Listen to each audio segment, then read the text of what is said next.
Good morning. I'm Representative Dave Pinto. I'm the chair of the House Early Childhood Finance and Policy Committee, and I'm calling this meeting of the committee to order pursuant to House Rule 10.01, which allows for virtual hearings of this type. Welcome to members of the public. You can find our meeting materials, including an agenda, on the House website and on our committee websites. I'd encourage you to check that out. There's a lot of material there. We're going to begin, as we usually do, with the taking of the roll. And Ms. Chambers, if you could please do that. Representative Pinto, Chair. Present. Representative Pryor, Vice Chair. Present. Representative Franson. Present. Representative Bennett. Present. Representative Bolden. Present. Representative Daniels. Present. Representative Davnie, excused. Representative Demuth. Present. Representative Jurgens. Present. Representative Kotiza-Wattoon. Present. Representative Morrison. Present. And Representative Wazlawik. Present. And Representative Wolgamott. Wolgamott, present. We do have a quorum. Thank you. And if I can ask Representative Pryor to move approval of the minutes, and my notes say it's the minutes from March 9th, which should be from a week ago. And I'm just confirming, I think that must be the case. So we'll catch up with the one from the 11th. But Representative Pryor, if you could please move approval of those minutes. So moved, Mr. Chair. Thank you, Representative Pryor. Any additions or corrections, members? I'm sorry. I guess actually it is. You know what? It is the 11th. I'm being told by staff. I'm getting some help here. So thank you so much, Representative Pryor. Do you mind amending your motion? It'll be the minutes from March 11th. Also so moved. All right. Thank you. We've have that adjusted motion. So no additions or corrections. It sounds like, members. So all in favor of approval of the minutes from March 11th, please say aye. Aye. Aye. Any opposed? Okay. The motion fails. The minutes March 11th are adopted. Looks like, okay. Hopefully we're getting our sound to work here. So Representative Wazlawik, you are first up. Would you like to move House File 2003 to bring it before the committee? Yes, Mr. Chair, I would make that motion. Thank you so much. And I understand, actually, maybe what we'll do is have you give a bit of background, and then you can move the A2 amendment, I guess, however you prefer to do that. But I should note, just as I turn things to you, Representative Wazlawik, how grateful I am to you for co-chairing the Family Childcare Task Force, which this bill comes out of. Also want to note the participation of Representative Demuth as well. I know we'll have more conversation, but we've really been awaiting this day for a while, because this is a day where we're focusing quite a bit on our family childcare providers who do such critical work. So Representative Wazlawik, take it away, and we'll do the A2 amendment however you'd like to. Sure. Yeah, I can give a little background on how we got here, and then we can do the A2 amendment. So House File 2003 is essentially it's the recommendations, legislative recommendations coming out of the Family Childcare Task Force. And the Family Childcare Task Force was part of legislation in 2019. It was established in statute, and the purpose was to sort of bring together a lot of the people, the players involved, I guess you could say, in family childcare.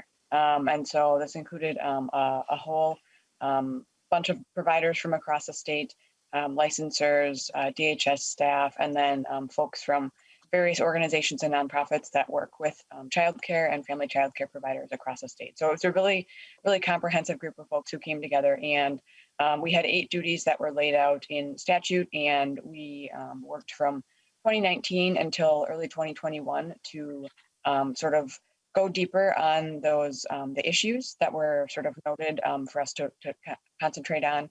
And then we put out an interim report in 2020, and then continued our work through the pandemic virtually to put out our sort of final report early this year. So that's sort of how we got here. We had sort of tackled a variety of issues ranging from licensing to business supports for providers, and lots of other things. So that's sort of wide range of duties that we looked at, a wide range of issues. Certainly not every single issue that's ever come up in conversations with providers, but a pretty broad swath of things. So that's sort of how we got here today. And Mr. Chair, with that, I would move the A2 amendment. Okay, if you could just let us know just about the content of that amendment. Remember, this is an author's amendment just to put the bill in the shape that the author wishes But if you could just let us know that, Representative Wazlawik. Yep, thank you, Mr. Chair. So essentially, the A2 amendment is a variety of things. It removes things that were not recommendations of the task force. There were a few things that got put into the bill when it was drafted that were not recommendations that were made by the full task force.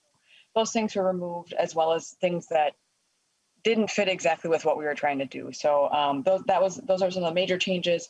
We also added in a couple of things that were missing from the bill. And then we made some tweaks to language based on technical assistance received by DHS. So that's sort of the overview of what that amendment does. Okay, thank you. Any questions regarding the motion? And so hearing none, all in favor of approval of the amendment to put the bill in the form that the author wishes, please say aye. Aye. Any no? Okay, so the motion prevails and the bill has now been amended. And then Representative Wazlawik, I don't know if you would like to do any further presentation on the bill. I think it does make sense for somebody to do a walkthrough, and we could have you do that. We can ask Ms. Mock to do that because there are a number of provisions, and I know we have a couple testifiers as well. Yeah, I think it might be helpful to have Ms. Mock walk through the bill and sort of talk about what's in it and how they match up with recommendations. And I will say there are a couple of things that we're still working on with DHS. I think one or two particular recommendations that we just didn't have enough time to sort of flesh out to get in here, but those will be part of the continuing conversation. So I will turn it over to Ms. Mock. Good, and as we do that, I'll point out, I believe, Ms. Mock, there is a bill summary that reflects the bill as amended by the amendment that was just adopted. So that is, again, members of the public, that's on our website. I direct members' attention to that as well. And it kind of walks through. But Ms. Mock, if you could please do a quick walk through the bill, I'd appreciate that. Sure. Thank you, Mr. Chair. Good morning, members. The first article of the bill has two sections. Section 1 and 2 are both have to do with the Family Child Care Regulation Modernization Project, which is a standalone bill that we've also heard in committee. The second article of the bill has to do with changing the tort liability for municipalities. And this is provision that has to do with changing how municipalities are liable or not for, particularly for when variances are granted to childcare providers. The third article is a number of recommendations related to well, the first one, section 1, has to do with creating a family child care one-stop assistance network. So this directs DHS to develop a proposal to create a regional assistance network so that child care providers can use it to gain the help that they need for their work. And this proposal has to be developed by DHS by January 1st of 2022. The second proposal is one that is not currently in the Senate bill. And this is a recommendation for to DHS to develop orientation training for newly licensed child care providers, in particular to help them understand the different rules in statute, or the different requirements in statute and rules. The third and fourth sections of Article 3 have to do with appropriations. The first one is an appropriation for child provider grants, and this is it's a blank appropriation for a grant to DEED to provide to help local communities increase the supply of child care providers. Section 4 is an appropriation again to DEED, and this is for a competitive grant to a nonprofit organization to do some to create a business training program for child care providers. Article 4, the first section of Article 4 adds a definition of family child care or group family child care provider to a section of statute. And this section of statute uses these terms, but doesn't currently have a definition. So this adds the definition of family child care provider and group family child care program. It also adds a definition of special family child care program. That's in section 2. And then and that additional definition relates to what is happening in section 3 of this article, which basically modifies existing statute and sort of breaks up existing statute into a new part. And so this section 3 basically governs licensing for what is now called a special family child care program, which refers to programs that are operated in a dwelling other than the license holder's own residence. And then if you go down to section 4, This creates a new term in statute, alternative childcare program, and discusses the licensings for these programs. And basically, this section 4 copies text that's in current statute and just moves it over and gives it a new name. Section 5 is a technical correction to a statutory reference that was needed because of the changes in Section 3 and Section 4. And then Article 5 has to do with the Parent Aware, the quality rating and improvement system in Minnesota. So Section 1 directs DHS to arrange an independent evaluation of the Parent Aware. And Section 2 is an appropriation for that evaluation. And this is the language that was in a bill, I believe we heard a few weeks ago, House File 1876. Article 6 has to do largely with training requirements for licensed family child care providers. So Section 1 has to do with allowing family child care providers to count up to 2 hours of training instruction toward their annual 16-hour training requirement. Section 2 has to add some types of courses that licensed family child care providers can count toward their active supervision training requirement. And then Section 3 creates a Family Child Care Training Advisory Committee, which is intended to be formed to advise DHS on the different training requirements for licensed family child care providers. And then DHS is required to report to the legislator about the recommendations that it receives. And the committee expires on December 1st of 2025. And then Article 7 has 2 sections. Section 1 establishes an ombudsperson for child care providers. And Section 2 provides an appropriation for that ombudsperson. And this language is the same as the language that we'll hear for House File 61 today. Thank you, Ms. Mock. I'll note a number of the provisions are contained in other bills we've either heard or we'll be hearing the one bill, House File 61, about the ombudsperson shortly. One thing, Ms. Mock, I think that you may have misspoken, but please correct me, or if we can just clarify this. You mentioned the Family Child Care Regulation Modernization Bill having been heard previously, and I believe what we heard was the Child Care Center Regulation Modernization Bill. And so this, okay, good. I can see you nodding. So, okay. So just confirming everyone then that we heard one bill on regulation modernization. That's hard to say, on child care centers previously. We're now hearing the provision regarding family child care. So let me think. Representative Wazlawik. Yeah. Oh, yeah, please. Thank you, Mr. Chair. Just wanted to also, there are a couple of recommendations that are moving as standalone bills that are not included in this larger bill. So the retain and teach, the retain grant and teach scholarship funding, and then the modernization regularization also is a standalone bill. And there might be one more that I'm missing off the top of my head, but so there are a couple of pieces that are also moving separately that aren't in here, but we've heard them and we've discussed them. So just wanted to point that out as well. Thank you. We do have several testifiers. I'll just see if there's any clarification questions from Ms. Mock. Obviously, we'll have a committee discussion as well.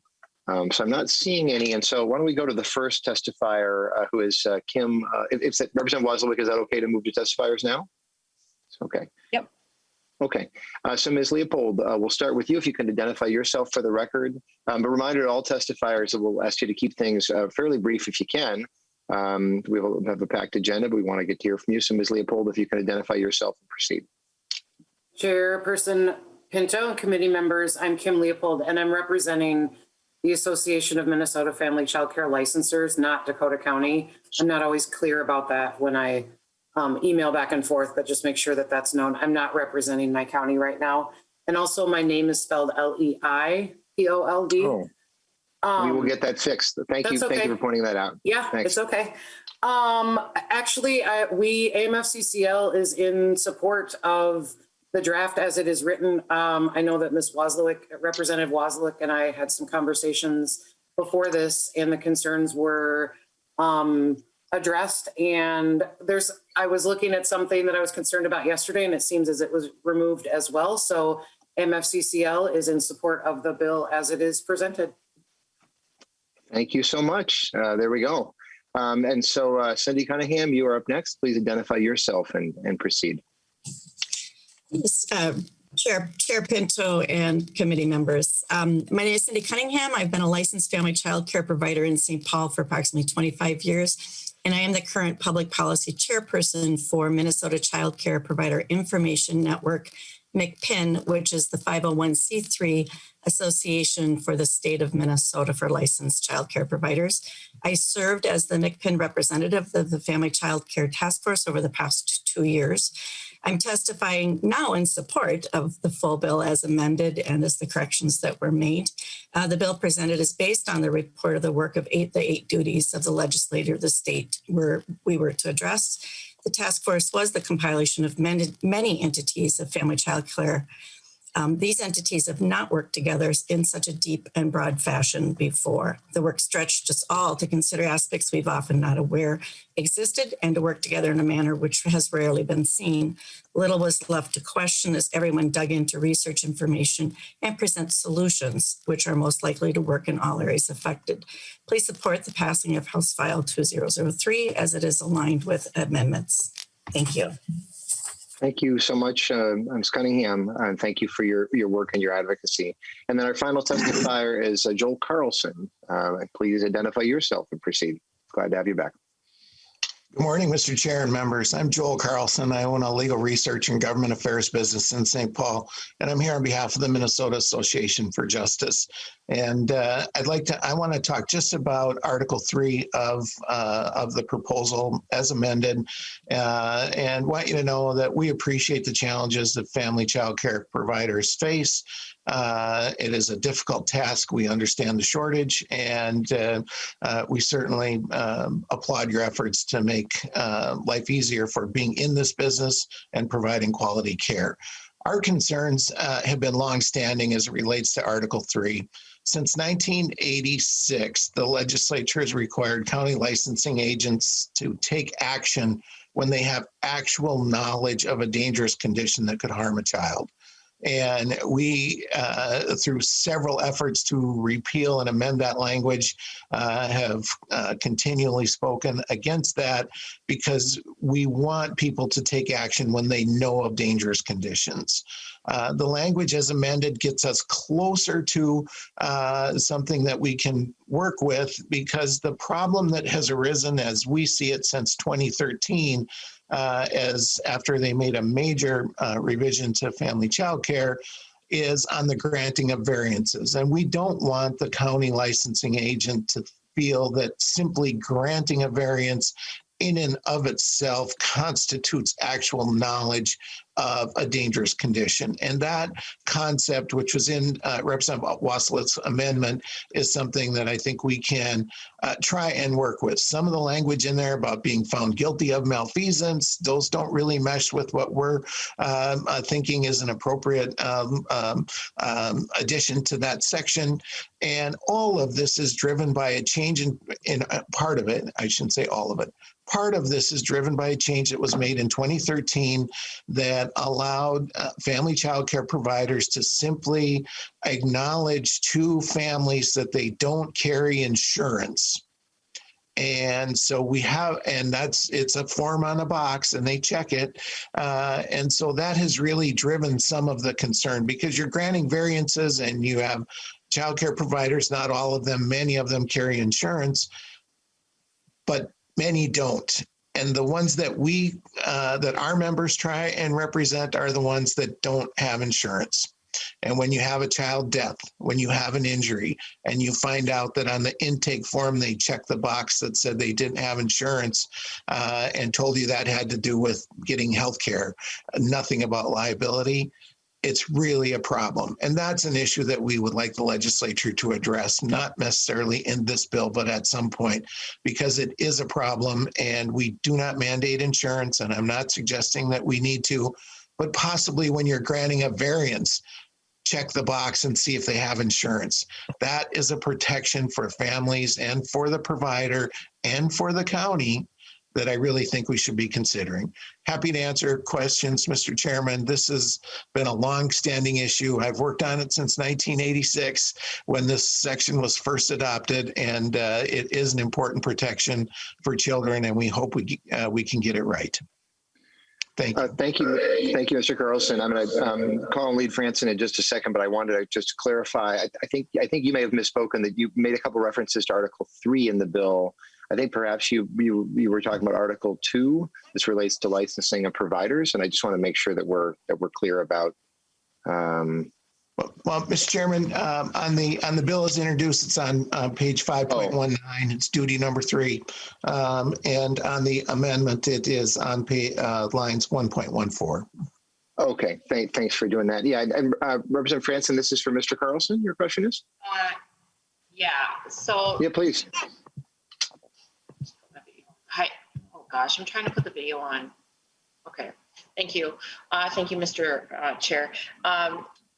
Mr. Carlson, I was a licensed childcare provider, as you know, and you and I have gone over this liability insurance. I'm actually I was kind of taken back at your comment that when you check the box, providers will say this is about health insurance. That is not true. Maybe you've experienced 1 or 2 cases where that is, but over the spectrum of childcare providers, that is not the case. There is a form that we have that clearly says, yes, I have liability insurance, or no, I don't have liability insurance in regards to the childcare business. When I first started my business, I could not afford the liability insurance. I went without liability insurance. Parents got a copy of that. I kept a copy of that. Parents do not leave the interview without knowing if that provider has insurance or not. After a while, after about a year and a half, I did get the insurance, which was an additional, I think, $80-some a month. When you're first starting out with childcare, that $80 is kind of expensive. But to paint the childcare industry, licensed home providers as irresponsible, misleading, lying to the parents, I think does a very big disservice to the entire industry. Like I said, you may have had, I'm not calling you a liar, I'm just simply stating that you may have had a case or 2 where that happened, but overall, the industry is extremely honest and does not mislead by saying, oh, this is all about health insurance. That is ridiculousness. Mr. Carlson, you want to respond to that? Or at least I want to give you the opportunity if you'd like to. Well, unfortunately, Representative Franson, the cases that we know about is exactly how that has happened. And as you know, as I talked to you in your office, at least one of those cases were a child death case. And so it is a concern, and I cast no aspersion on any childcare providers. I'm telling you what our experience has been. I told you we recognize the challenges daycare providers face, and applaud your efforts to make it easier for them. The issue of accountability and insurance doesn't at all indicate that that we're suggesting that they're poor providers or negligent providers. The point is that we don't require it and we don't even ask for it. And that's the point we're trying to make. And we said nothing negative about any providers, but I can tell you from sad experience that providers do tell them that it is only related to their health insurance if there's an injury to the child. And we know that for a fact because unfortunately those are death cases that our members have had to deal with. And back to you, Representative Franson. Yeah, I think once again, every committee, Mr. Chair, that Joel Carlson testifies in for childcare, he brings up this thing and paints the childcare industry as liars. That is not about health insurance. There is clearly a form that is filled out whether the provider has liability insurance or not. And even, I'm just going off a recollection here, but I think there is amount what that liability insurance, what that coverage is. Providers are not saying on a whole, and he deals with a few people. It's not, I'm just absolutely, I'm offended for the industry. Okay, thank you. And we're not trying to offend Mr. Carlson, them. Briefly. We're not trying to offend them. The box says, and it's a small little box, and it says, I do not have liability insurance. That's it. It has nothing to do about amounts or anything. I have the form, That's not what it is. The point is, we want people to be protected. We want it to be safe. That's all we're trying to convey. And we're not suggesting anything else. Right. Thank you, Mr. Carlson, and an ongoing conversation. Clearly, I might just ask Representative Wazlawik regarding this. My understanding is that it seems like there is some progress being made in conversations on the Senate side, et cetera. And so it does seem like this is something that is being worked on. This particular issue. Is that right, Representative Wazlawik?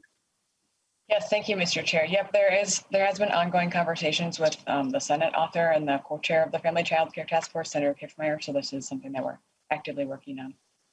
Okay, good. Thank you. So I think we're ready for member questions. And again, I'll point out that several of the pieces of this have been heard previously, and then the one piece we'll be hearing in just a moment through Representative Demuth's bill. So it's a somewhat smaller target for us.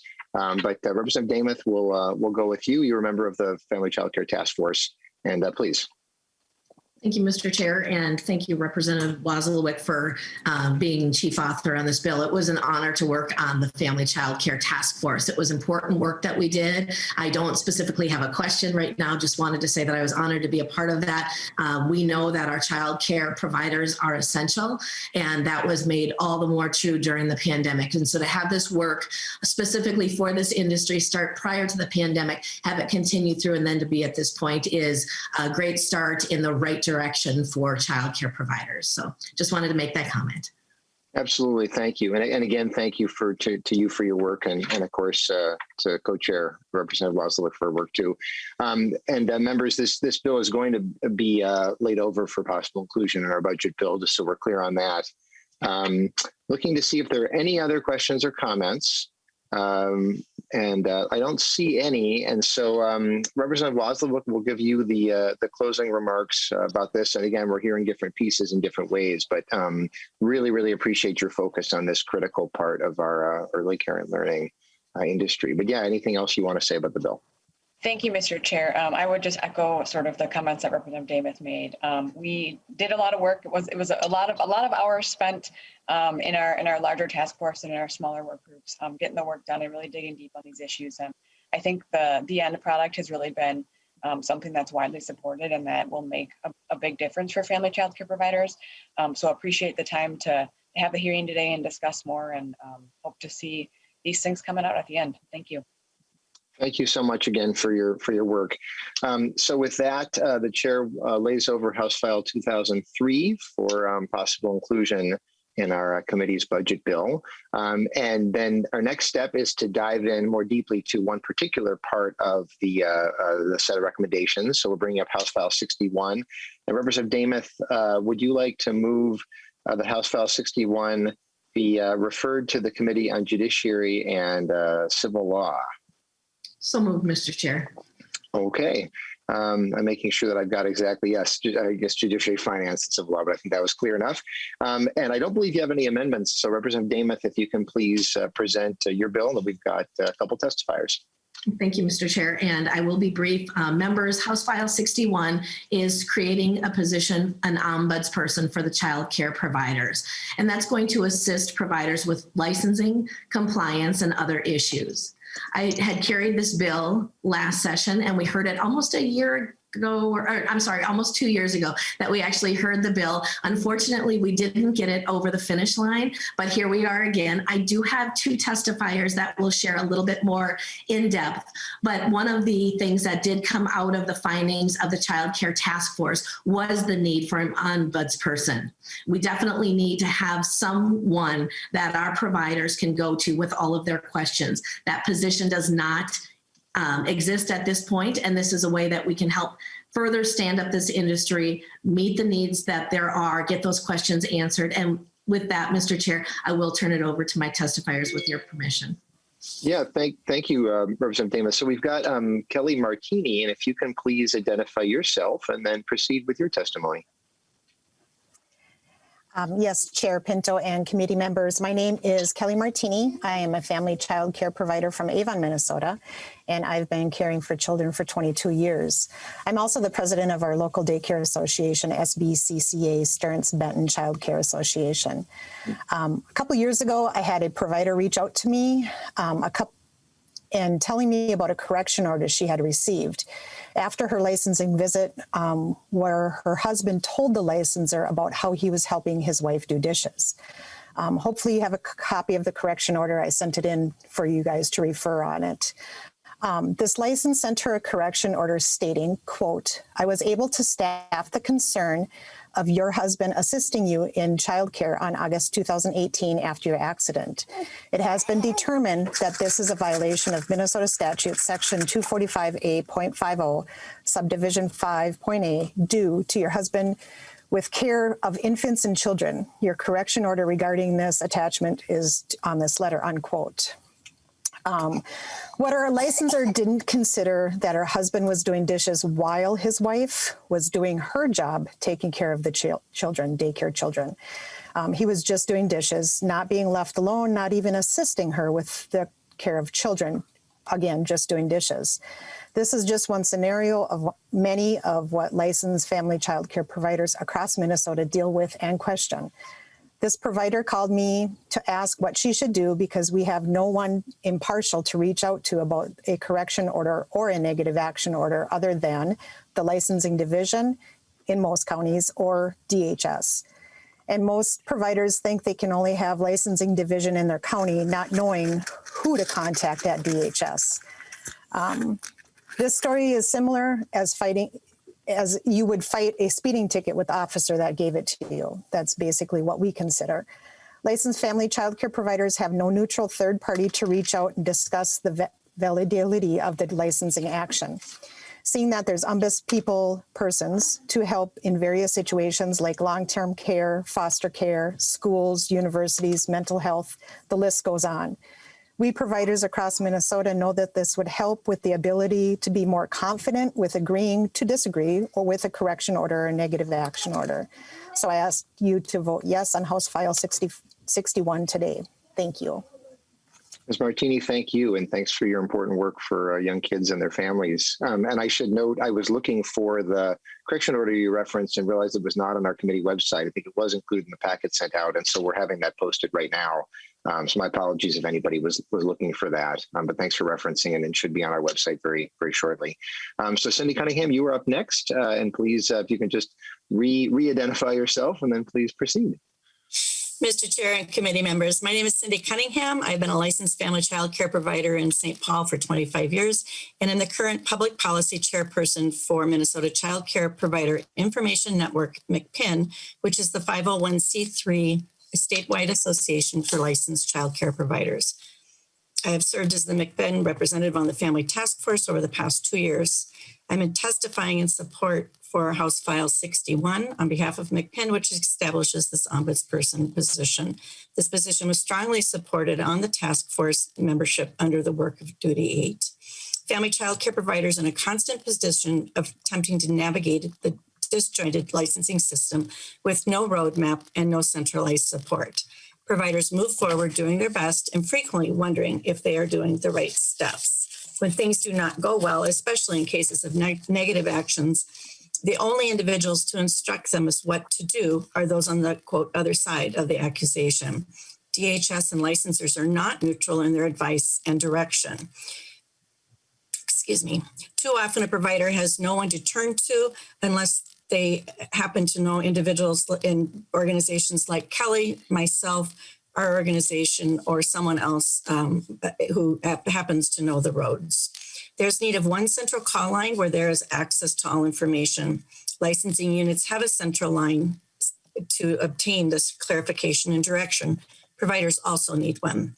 As presented in the bill, it is critical in this establishment is the need for the position to be a separate entity from DHS and the licensing unit. There are other systems established which have been successful in assisting with this kind of a model. The IRS even has an ombudsperson to be able to turn to along with the others that Kelly has listed. School districts have an ombudsperson who is separate from the superintendent and answers to the school board. This position must be established outside of the political arenas and focus strictly on assisting providers with information support to navigate the licensing challenges. Please support the House File 61. This bill was put forth, it was almost exactly 2 years ago this week, and providers need not wait any longer for this kind of support and direction to navigate the system. Thank you. Thank you so much, Ms. Cunningham. So I believe that that's it in terms of testifiers. Right, and so I think Representative Demuth, unless you have anything else you want to say, we'll move to member questions and discussion. Doesn't look like it, so we'll do that. Any member questions or discussion that anybody has? And to confirm that this is part of the recommendations from the Family Child Care Task Force, and I think really, really important to get this finally in place. So looking to see. So Representative Daniels. Thank you, Chair. I just wanted to let Representative Demuth know that I'm really happy with this bill. There's so many times that people are in different situations and they don't know where to turn. And this is a bill that will give them a direction and give them advice and just make it much more streamlined and better communication. So just thank you for doing that bill, and we support it and look forward to the further discussion. Thank you, Mr. Chair. Thank you, Representative Daniels. It's pretty amazing how just having somebody in place whose job it is to just help navigate a process, make connections, et cetera, what a difference that can make. So yeah, well put. So before we turn things to the bill's author, to see if we have anybody else, and we don't. And so, Ms. Leopold, you had something you wanted to add briefly? Yes, this is Kim Leopold, representative of the Association of Minnesota Family Child Care, and I wasn't in touch with anyone to say that we are in support of this bill as well. I just want that on the record, especially when it comes to, as Ms. Cunningham mentioned, when there are licensing actions, we can no longer be a support to providers, and that process is very, very confusing. And we have spent many years developing relationships with providers, and all of a sudden we have to be very hands off. So we are in support of an ombudsperson for childcare providers. They definitely need that support. Good stuff. Thank you for sharing those comments. So with that, we'll turn back to Representative Demuth for any closing comments on the bill. And I should note, as we do that, members, that we will be sending, the plan is to send this bill on to the Judiciary Finance and Civil Law Committee, as was noted in the motion, and that's because of the data and other provisions within it. And so we will be voting on it once we move to that. But Representative Demuth, final words before that. Thank you, Mr. Chair. Thank you for hearing this bill. And I should also note that Ms. Leopold, Ms. Martini, and Ms. Cunningham are all members of the Family Child Care Task Force also. So I appreciate their work over 19 meetings and 23 of us trying to whittle it down to 8. But this is a very important bill. As has been mentioned already, I won't belabor that fact, but I do appreciate the members' support and you hearing it this morning, Mr. Chair. Thank you. Thank you, Representative Demuth, and thank you for pointing that out. I actually had not realized that, and so many thanks to the 3 testifiers for your work, because I know there were many hours, and really, really grateful. They had all 5 of you, I guess. We probably almost have a quorum of that Family Child Care Task Force here. So with that, Representative Demuth renews her motion that House File 61 be referred to the Judiciary Finance and Civil Law Committee. And Ms. Chambers, if you can please take the roll on that motion. Representative Pinto, Chair. Aye. Representative Pryor, Vice Chair. Aye. Representative Franson. Aye. Representative Franson. I said yes. Representative Bennett. Aye. Representative Bolden. Aye. Representative Daniels. Aye. Representative Dabney. Excused. Representative Demuth. Aye. Representative Jurgens. Jurgens, aye. Representative Kotiza Watun. Aye. Representative Morrison. Representative Wazlawik. Aye. Representative Wolgamott. Wolgamott, aye. We have 11 ayes and 2 absence. Thank you, Ms. Chambers. And so with that, by a majority vote, the motion prevails, and House File 61 is on its way to Judiciary, Finance, and Civil Law.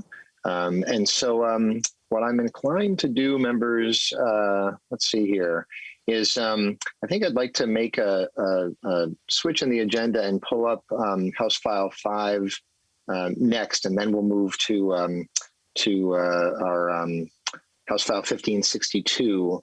And so Representative Pryor, if you would please take over as chair. Great. Thank you, Mr. Chair. Our next item on the agenda is House File 5. Chair Pinto, would you like to move your bill to be referred to the Committee on Ways and Means? And thank you, Madam Chair. So I move, I do make that motion regarding House File 5. And I believe you have a DE1 amendment to offer? I do, Madam Chair. Yes, I do offer the D1 amendment. And members, we heard this language, I think about a month ago now. To remind you, House File 5, as introduced, contained some COVID relief funding for the early care and learning sector. As that bill was introduced, and in the early days, we have fortunately been able to have some continued emergency funding and support funding going for the sector. And what the D1 amendment contains, and again, we heard this about a month ago, is the summer learning proposal from the administration to make sure that our young kids are caught up and ready for kindergarten. And so that's what the D1 amendment contains. I would ask for your support in making that amendment to the bill. Right. And so committee members all in favor of the D1 amendment, which puts the bills in the form that the author would like. Please unmute yourself and say aye. Aye. Aye. Aye. Aye. Thank you. The motion carries and the D1 amendment is adopted. All right. And Chair Pinto, would you like to present your bill now as amended?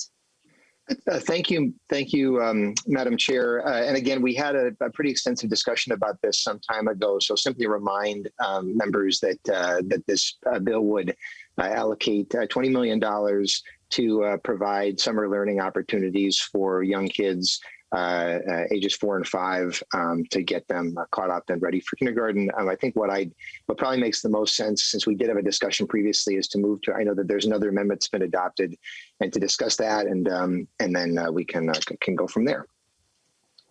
All right. So then we're looking at the DE2 amendment, Chair Pinto.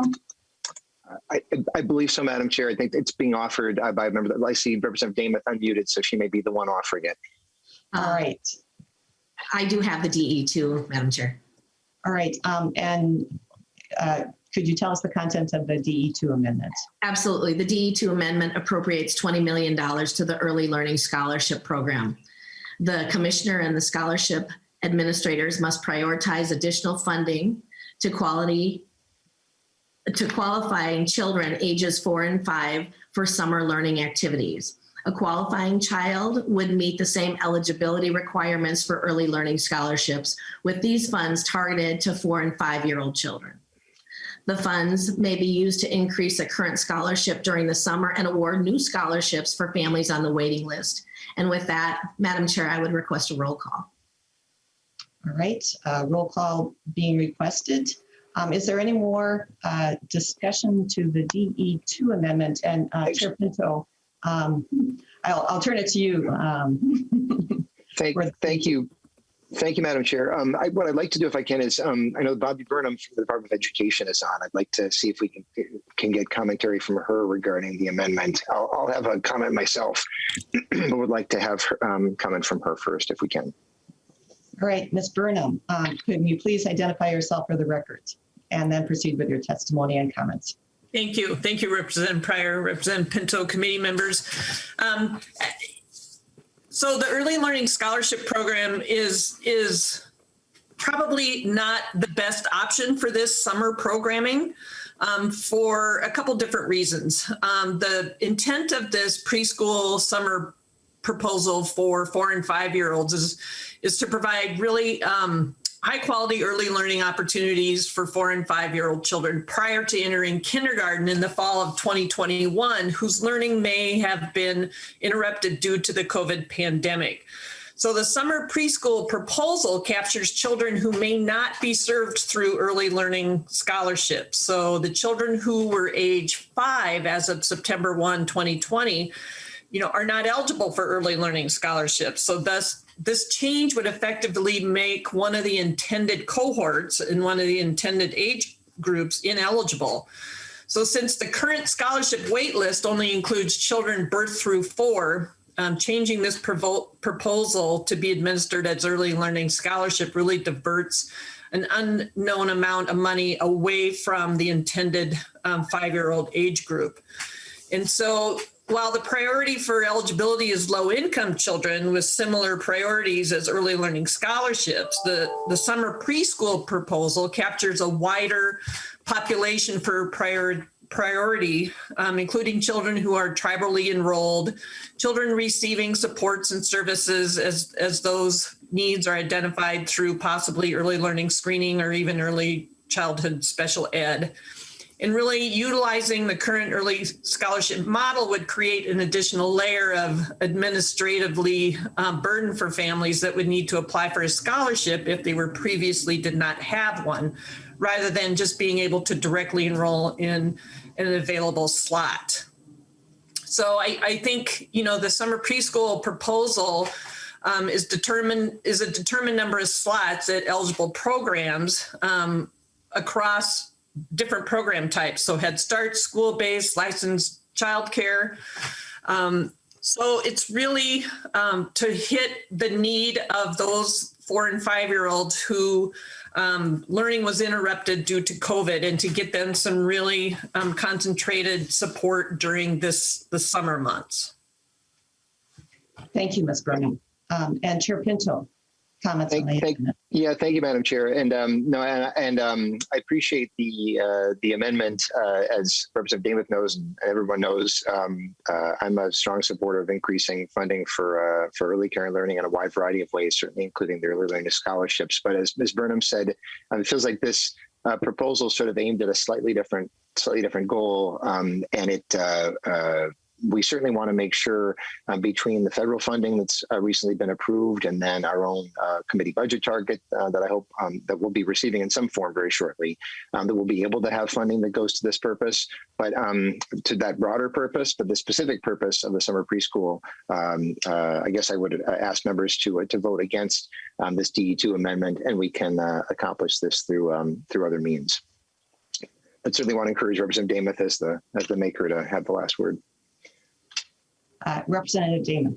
Thank you, Madam Chair. And just to respond, we know that in our committee, we discussed the value of the Early Learning Scholarship Program, and then recently considered a bill to fully fund those scholarships for children from birth to age 4.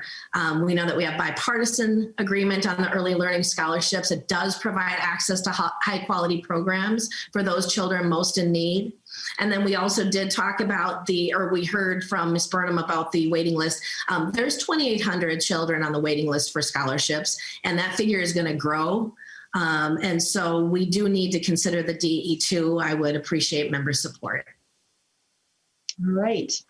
Seeing no further discussion, we will take the roll on the DE2 amendment.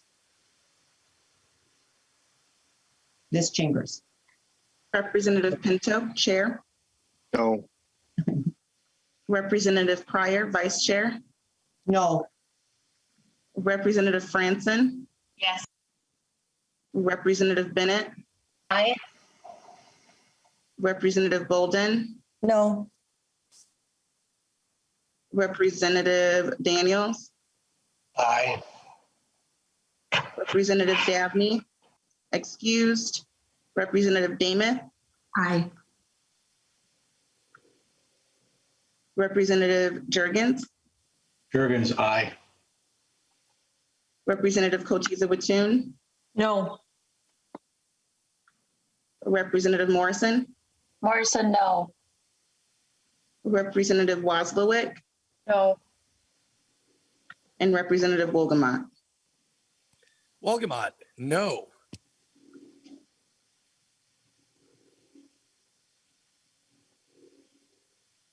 We have 5 ayes and 8 nays, with 1 absent. There being 5 ayes and 8 nays, the motion does not prevail and the amendment is not adopted. And actually, I think we're going to take another look at that count. There being 5 ayes and 7 nays. Is that correct, Ms. Chambers? Yes, that's correct. All right, thank you. There being 5 ayes and 7 nays, the motion does not prevail and the amendment is not adopted. Further discussion to House File 5 as amended. And I'll give a moment to see if there's any comments or questions from members. Seeing none, to the bill's author, Chair Pinto. Thank you, Madam Chair, and thank you, members. I certainly hope that we can take action for broader funding for early learning scholarships and other forms separately, but really would appreciate your support to make sure that this summer we've got kids doing what they need for summer preschool, and would appreciate your support for the bill. Thanks. Thank you, Mr. Chair. Chair Pinto renews his motion that House File 5 as amended be referred to the Committee on Ways and Means. The clerk will take the roll on the motion. Ms. Chambers. Representative Pinto, Chair. Aye. Representative Pryor, Vice Chair. Aye. Representative Franson. No. Representative Bennett. No. Representative Bolden. Aye. Representative Daniels. No. Representative Dabney, excused. Representative Demuth. No. Representative Jurgens. No. Representative Kotiza Watun. Aye. Representative Morrison. Morrison, aye. Representative Wazlawik. Aye. And Representative Wolgamott. Wolgamott, aye. There are 7 ayes, 5 nays, and 1 absent. Right, there being 5 ayes, 7 nays, and 1 absent, the motion prevails and House File 5 as amended is referred to the Committee on Ways and Means. All right. And now we have before us House File 2112. Chair Pinto. With your permission, Madam Chair, I'd actually like to go back to the bill that we were going to hear, House File 1658, and I'm sorry, 15. I'm looking to see which one it is. 1562. Pardon me. Representative Wazlawick's bill, and then get to that other bill at the end. I will return the gavel to you then, Chair Pinto. All right. Thank you so much, Madam Vice Chair. Appreciate your help. Representative Wazlawick, then would you like to move House File 1562 before the committee? Yes, Mr. Chair, and I just want to note the bill number is actually 1652, so I want to make sure that we get that. I think it was incorrect on the agenda. Thank you, Representative Wazlawik. I think, folks, you can see that we're reaching the point in session where things are moving pretty quickly and there's a lot going on. So appreciate us all pointing out to one another when we're correcting things. So thank you, Representative Wazlawik. So it's House File 1652, and that is your motion to move it, bring it before the committee? So yes. moved, Mr. Chair. Okay. So then, Representative Wazlawik, if you can please present your bill, and I know there's one testifier. Yep, thank you, Mr. Chair. The bill is pretty simple. It appropriates $50,000 over the next 2 fiscal years to the Minnesota Child Care Provider Information Network to establish a peer mentoring program for licensed family child care providers in the state. So one of the conversations we had as on the Family Child Care Task Force around sort of what supports did folks need. One of the issues that came up, that it wasn't an official recommendation, but one of the issues that did come up was the idea of a mentoring program. So on the committee website, I believe it was in our committee packets as well. There's a document from McPinn that lays out sort of what the money would be spent on in terms of that $50,000 appropriation. So I know we have a testifier, so I will turn it over to her to talk a little bit more about this. Yeah, please, Cindy Cunningham, glad to have you again. Please just re-identify yourself and then please proceed with your testimony on this bill. Thank you very much, Mr. Chair and committee members. I am Cindy Cunningham.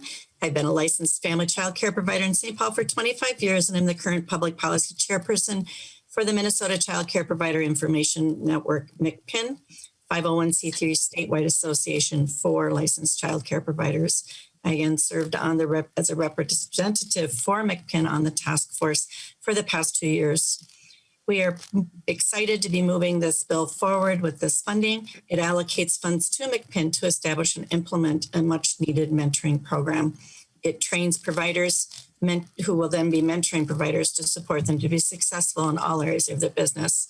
A big thank you to Representative Wazlawik for bringing this bill forward. It was discussed, as she indicated, in the task force, though not as an identified piece. It has been a goal for MCPIN to bring such a mentoring program forward. So we were excited to be able to have this aligned with the Child Care Task Force. I'm going to ask you to refer to the written testimony submitted by our education chairperson, Cheryl Warner. The MCPIN board is well positioned, especially with Cheryl as the lead in our education. She is trained for the National Association for Family Child Care and Peer Mentoring. She has served as a mentor for the St. Paul area pilot for Parent Aware. She is a renowned and well-known trainer. Our board is a voluntary board of licensed family child care providers who are highly experienced and trained. 5 board members are approved trainers through the state system, and we have about an average of 25 years plus of years providing child care. Research suggests when early child care educators receive mentoring for the first 5 years of their professional careers, there's a marked increase in the quality of their interactions with children for years to come. We are suggesting that this support will also lead to the longevity in the field. The proposal creates a system of experienced and educated child care providers with relationship-based training to serve the family child care community and is based on what we know about family child care and mentoring, which is the relationship-based professional development, RBPD, is available for many childhood educators in Minnesota. However, there is a gap when it comes to family child care. Peer mentors are suited for family child care as nothing can replace the mutual understanding of a peer mentor in a field where you're physically isolated, lacking a method to connect with other knowledgeable professionals in your field. And this is just in time and just what is needed to support the enrich the programs, encourages the caregivers, and brings needed guidance for program success, all positively impacting the children in care. The development of a peer mentoring program offers educated and experienced family child care providers a pathway for professional development of their own, serving to retain the wisdom of those with successful programs as they share and pay forward their knowledge. The funding will be allocated to areas of designing the training for online and in-person delivery statewide, create a system to implement the peer mentoring services, recruit qualified mentors and implement the original training, and facilitate a program of mentoring services for at least up to 100 providers over 2 years. MCPIN's intent is to maintain and expand this program as the organization and the state can support both in funding and in human effort. We're asking for state investment in this program as this will ensure that the system is established and can continue. Currently, there are no other clear funding streams for such a program, which would be developed and led by licensed family child care providers. Other programs may have supports for licensed providers, but they are not peer mentors. State investment will support the Minnesota Mixed Delivery System by supporting family child care providers. Please support House File 1652 and help us fill this gap so we can support and serve family child care providers. Thank you. Thank you so much, Ms. Cunningham. Thank you for all of your work, which we could see across these 3 bills that you've been involved in and working so hard. I want to make sure to direct the attention of members of the public again to our committee website, where there's a number of the documents referenced by Ms. Cunningham. The correction order that was was referenced in the earlier bill discussion is now on that on the website as well. So thank you. And Representative Wazlawik, just a clarification question for you. I believe this was not a formal recommendation of the task force, but sort of fits with maybe the spirit of where the task force is going. If you can just talk about the relationship between this, Representative Demuth's bill was a specific recommendation of the task force, and your first bill was. If you could just talk about the relationship between this and the task force. Yeah, thank you, Mr. Chair. It's sort of a conversation we had on the task force, but it wasn't necessarily a piece of the duties that we looked at. A lot of what we looked at was more in the business support section in terms of support, and then the ombudsperson. So this is sort of an additional piece, sort of a conversation that we had, but not an official recommendation from the task force, but an acknowledgement among family child care providers that this sort of program would be helpful. Okay, and certainly within, as I understand, within sort of the spirit of the task force of where you all were going. Okay, great. Good. I think that's the only testifier that Ms. Cunningham is, and so just seeing if members, if you have questions or comments regarding this proposal, House File 1652. Representative Pryor, I can see that you're unmuted, but that may have been just from still being. Oh yeah, no problem. Just making sure in case there was anything. I am not seeing anything from members, and so I'll ask, I guess, Representative Pryor, then, pardon me, Representative Wazlawik, giving you the last word regarding your proposal. Thank you, Mr. Chair. I don't think I can add more to what Ms. Cunningham said. She laid out very well how this would help support family child care providers. So I just hope the committee can support this idea and this program, and that we can get a program set up to help family child care providers help their peers as they get started in this field. Thank you. Excellent. Good. Well, thanks so much. So with that, the chair lays over House File 1652 for possible inclusion in our committee's budget bill. Thank you so much, Representative Wazlawik, and Ms. Cunningham, thank you again to you. And so with that, then I'm going to turn things back to Representative Pryor for the final bill. Right, and I'm all set. I started. Okay. I'm still unmuted. Yes, that's what to check for. All right. Thank you, Mr. Chair. Our next item on the agenda is House File 2112. Chair Pinto, would you like to move your bill to be referred to the Committee on Ways and Means? Yes, so moved, Madam Chair. All right. House File 2112 is now before the committee. Chair Pinto, you may present your bill. Thank you, Madam Chair and members. House File 2112 is a very small bill that simply makes a little bit of cleanup from a past, little bit of cleanup in our laws. I wonder if perhaps maybe Ms. Ma could simply just explain what it does, but simply want to be sending it on to Ways and Means.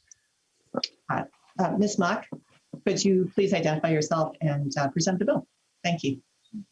Thank you, Madam Chair. Annie Mock, House Research. This bill actually cleans up the forecast for the MFIP Child Care Assistance Program. So it adjusts the forecast to match what was in the February forecast. Oh, great. Okay. And Madam Pinto. Thank you, Madam Chair. And so to confirm, members, this does not make a substantive change going forward. What it does is make sure that that the allocation matches the February forecast, and so it's really a technical change. All right. Any questions for Chair Pinto?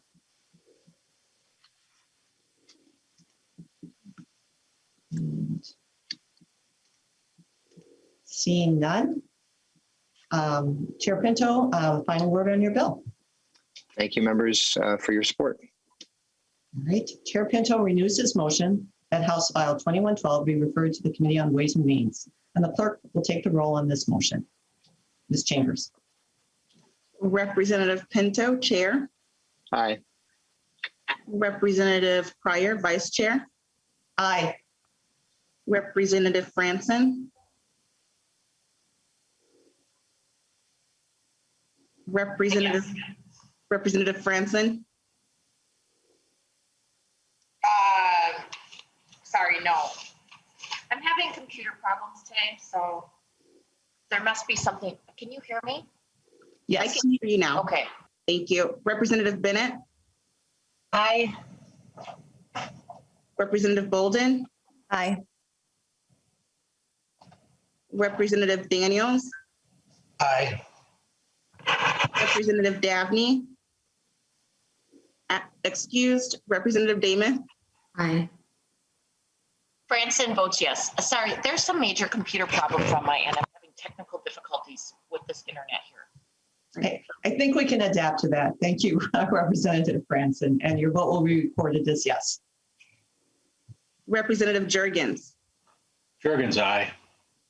Representative Cotiza Wattoon. Aye. Representative Morrison. Morrison, aye. Representative Wazlawik. Aye. Representative Wolgamott. Wolgamott, aye. We have 12 ayes and 1 absent. There being 12 ayes and 1 absent, the motion prevails, and House File 2112 is referred to the Committee on Ways and Means. And with that, I will hand the gavel back to Chair Pinto. Thank you, Madam Vice Chair. Members, I want to again give a big thank you not only to the members of the Family Child Care Task Force, but to our family child care providers who have done incredible work, not just in the last year, but for many, many years. And please know how grateful we are to you for your work and are doing our very best to be supportive. And please want to encourage them to continue to be in touch with us as things move forward. I'm so glad that we've sort of finally gotten to this point in our agenda as a committee and be hearing the incredible work of the task force. On Thursday, members, we will be hearing the administration's budget proposals, among other things, and then expect to be receiving a committee target early next week, and then we'll be working on things beyond that. Please continue to keep in touch, and I want to encourage members of the public to reach out to us as we're putting things together. Thank you so much. We're ending a little bit earlier than usual, which I think folks will not mind, a little bit of found time at this point in the session. With that, our hearing is adjourned. Thanks so much and have a great day.